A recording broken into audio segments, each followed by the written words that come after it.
a interpretação que se dá a determinados textos da Escritura no protestantismo, ela é problemática, como nós veremos ao longo desse programa.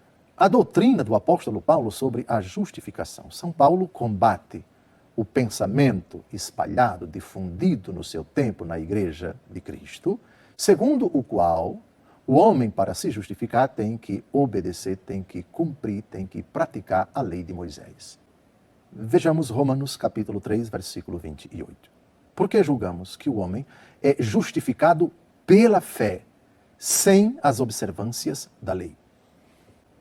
Se você contempla as obras da lei de Moisés, você há de descartar essas obras, porque elas não justificam. A prática da lei mosaica não justifica o homem. Defender isso equivaleria a dizer que a fé em Jesus Cristo, que é a iniciativa gratuita do Pai de salvar os homens na força do Espírito Santo, pelo sangue do Senhor, foi em vão. Todavia, a justificação pela fé caminha sempre com uma realidade que evidencia a fé, sem a qual ela é morta. Vamos a São Tiago. A carta de São Tiago, capítulo 2, versículos de 20 a 24. Queres ver, ó homem vão, como a fé sem obras é estéril? Abraão, nosso pai, não foi justificado pelas obras, oferecendo seu filho Isaque sobre o altar?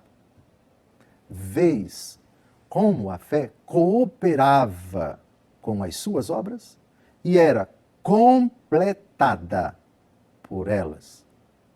Assim, se cumpriu a Escritura que diz: Abraão creu em Deus e isto lhe foi tido em conta de justiça e foi chamado amigo de Deus. Vedes como o homem é justificado pelas obras e não somente pela fé? Caríssimo telespectador, católico ou não católico, eu penso que esse texto que nós acabamos de ouvir é claro demais. E não é preciso ter feito nenhum curso de teologia, não é preciso ter estudado alguma língua bíblica para se compreender que a afirmação, o homem é justificado somente pela fé, é clamorosamente contrária à afirmação de São Tiago. O homem não é justificado somente pela fé, mas pelas obras. Qual então a relação entre fé e obras, já que ambas justificam? O próprio autor, o próprio São Tiago, acabou de dizer: as obras da fé evidenciam a fé. A expressão é evidenciam, a expressão é são completadas. As obras completam a fé. A fé é completada pelas obras.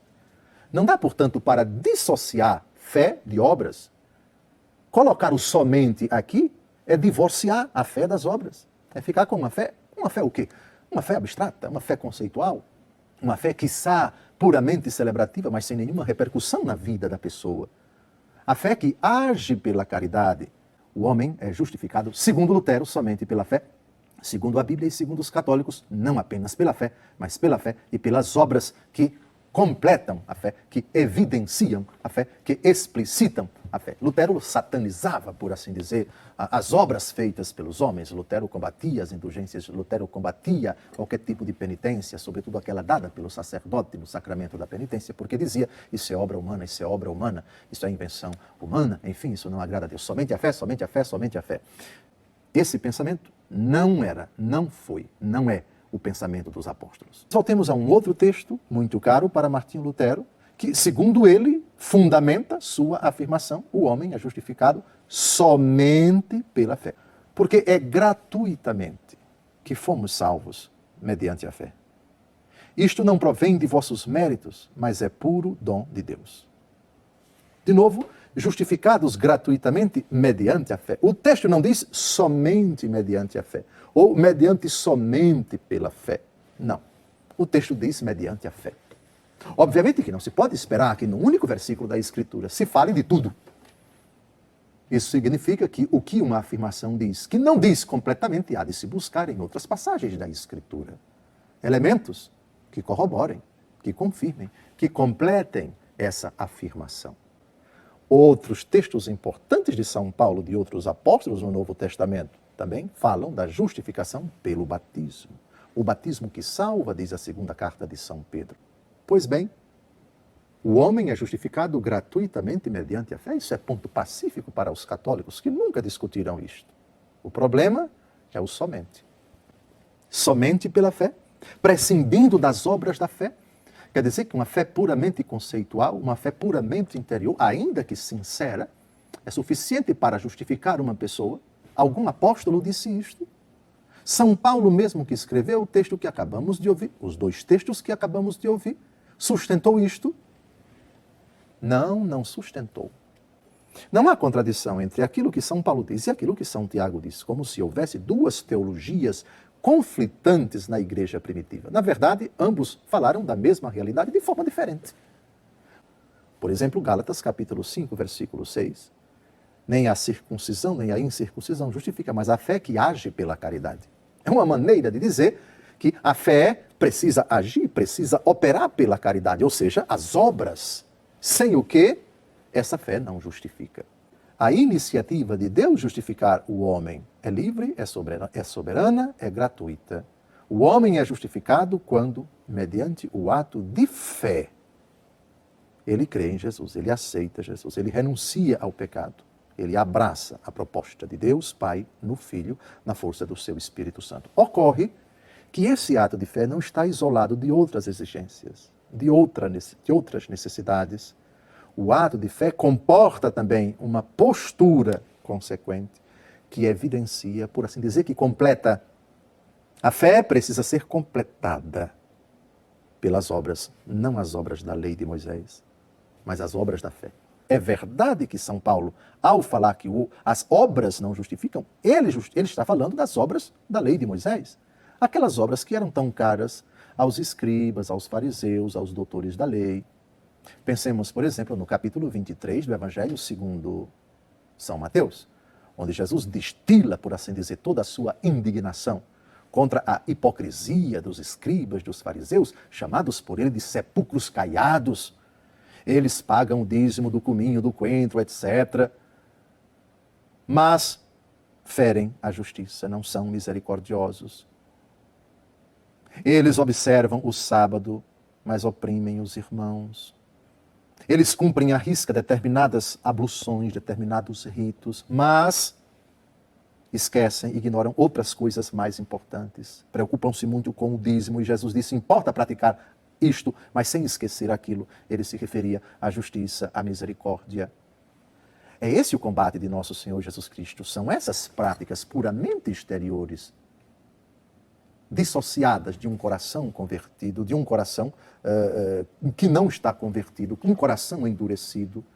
Portanto, a prática da lei de Moisés não podia justificar, porque Deus vê, antes de tudo, o coração. Deus sonda os rins, Deus perscruta as intenções, se não é a partir de dentro de um coração verdadeiramente renovado, tudo é hipocrisia. Essa prática não podia jamais justificar, e foi contra isso que São Paulo se insurgiu. Ou seja, aquela doutrina já difundida, para vocês se salvarem, vocês precisam praticar a lei de Moisés. Mas nós estamos na dinâmica da graça, estamos agora na perspectiva da fé. O ponto de referência é a pessoa de Jesus Cristo. Nós estamos na nova, na eterna, na definitiva aliança. E ela comporta verdadeiramente obras. Eu vos dou um novo mandamento, amai-vos uns aos outros como eu vos amei. Portanto, o Evangelho tem uma dimensão operativa. O Evangelho exige do cristão uma tomada de posição diante do próximo, sobretudo o faminto, o indigente, etc. No dia do juízo, segundo o relato do capítulo 25 do Evangelho segundo Mateus, essencialmente o que vai ser tratado quando o Senhor separar a humanidade entre bons e maus, entre os que vão estar à direita e estar à esquerda, são obras. Eu tive fome e me deste de comer. Isso é obra. Eu tive sede e me deste de beber. São obras. Estive nu, me vestiste. Estive preso, me visitaste. Estive na prisão, fostes ver-me, etc, etc. Quando foi que te vimos? Assim, assim, assim, assim. Todas as vezes que fizeste isso a esses meus irmãos, foi a mim que o fizestes. Ora, são obras. Portanto, São Tiago tem absoluta razão ao dizer o homem não é justificado somente pela fé, mas também pelas obras que evidenciam, que explicitam e que completam a fé. Sim, sem a fé é impossível agradar a Deus. Hebreus capítulo 11, versículo 6. Mas sem a caridade também é impossível agradar a Deus. E não há contraposição entre as duas afirmações. Vamos a 1 Coríntios capítulo 13, versículos de 1 a 3. Ainda que eu falasse as línguas dos homens e dos anjos, se não tiver caridade, eu sou como o bronze que soa, ou como o símbolo que retine. Mesmo que eu tivesse o dom da profecia e conhecesse todos os mistérios e toda a ciência, mesmo que tivesse toda a fé a ponto de transportar montanhas, se não tiver caridade, não sou nada. Ainda que distribuísse todos os meus bens em sustento dos pobres, e ainda que entregasse o meu corpo para ser queimado, se não tiver caridade, de nada valeria. Existe um equívoco histórico na origem do protestantismo. Essa segunda grande afirmação, esse segundo pilar do protestantismo, não se sustenta na palavra de Deus. Somente a fé. Onde está isto, caríssimo irmão? Não está em lugar nenhum. Isso foi pura invenção de Lutero. O homem é justificado gratuitamente. É verdade. Mediante a fé também é verdade, e é bíblico, vimos todos os textos. Agora, somente mediante a fé, não. Contrapondo, excluindo, desmerecendo as obras, não da lei de Moisés, essas não justificam de jeito nenhum, mas as obras da fé, elas justificam. Cai por terra a afirmação luterana de que somente a fé justifica o homem. Tiago 2,24. Pelas obras e não somente pela fé. Lutero disse uma coisa, a palavra de Deus diz outra coisa.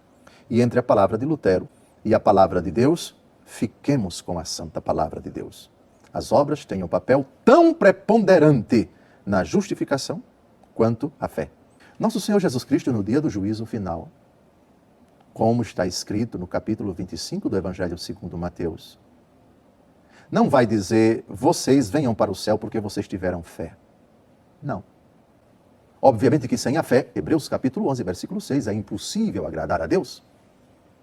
Mas também é verdade que se eu não tiver a caridade, que é, digamos assim, a manifestação operativa da fé, São Paulo diz, Gálatas capítulo 5, versículo 6, não é a circuncisão que justifica, nem a incircuncisão, mas a fé que age pela caridade. A questão está bem colocada assim pelo apóstolo dos gentios. Fé que age pela caridade. Você não pode dissociar a fé das obras dela. A fé precisa de um complemento. Ela, enquanto ato de adesão a Cristo, de aceitação à pessoa do Senhor, à sua doutrina, à sua obra, é imprescindível. Quem crer e for batizado será salvo. Aliás, diga-se de passagem, a justificação não é somente pela fé, mas também pelo batismo. Não é somente a fé que salva, mas também o batismo. Vimos na carta de São Pedro, o batismo que agora vos salva. Ele está falando aqui da Arca da Aliança, de onde saíram 8 pessoas, símbolo do batismo que vos salva. O batismo salva, quem não nascer da água do Espírito não pode entrar no reino dos céus. Pois bem, nós temos aqui o batismo, nós temos aqui a fé, nós temos aqui as obras da fé. Nós temos também a graça de Deus. Então, à guisa de síntese, o homem é justificado não somente pela fé e pelas obras da fé, Tiago 2,24. O homem é justificado gratuitamente por Deus, isso não se discute. Portanto, o favor de Deus, portanto, a salvação que Deus operou em Cristo no Calvário não é fruto do nosso esforço, da nossa reivindicação, dos nossos méritos. Não temos méritos, nada podemos fazer por nós mesmos para merecer a salvação. Mas o Senhor gratuitamente, por graça, nos concedeu o dom da fé, por meio do qual somos salvos. Também a necessidade de essa fé atingir o seu ápice, ser celebrada, culminada na celebração do sacramento do batismo, porque o batismo também salva, segundo as palavras de Jesus, quem crê e for batizado será salvo, Marcos 16:16. As obras também justificam, não as obras da lei de Moisés, mas as obras da fé, Tiago capítulo 2, versículo 24. É a palavra de Deus, com toda a sua clareza, com toda a sua integralidade. Penso que é o principal motor, a principal causa, o principal instrumento para católicos e protestantes se debruçarem sobre a doutrina da justificação, a doutrina da justificação por graça, da justificação pela fé, da justificação pelas obras também, Tiago capítulo 2, versículo 24. Concluímos dizendo que uma coisa é a Escritura, outra coisa é a interpretação que se dá da Escritura. Sim, pode-se até admitir, o homem é salvo somente por graça, somente a graça. Mas se com isso você quer dizer as obras estão excluídas, você se contradiz, você entra em confronto direto com a carta de São Tiago, capítulo 2, versículo 24.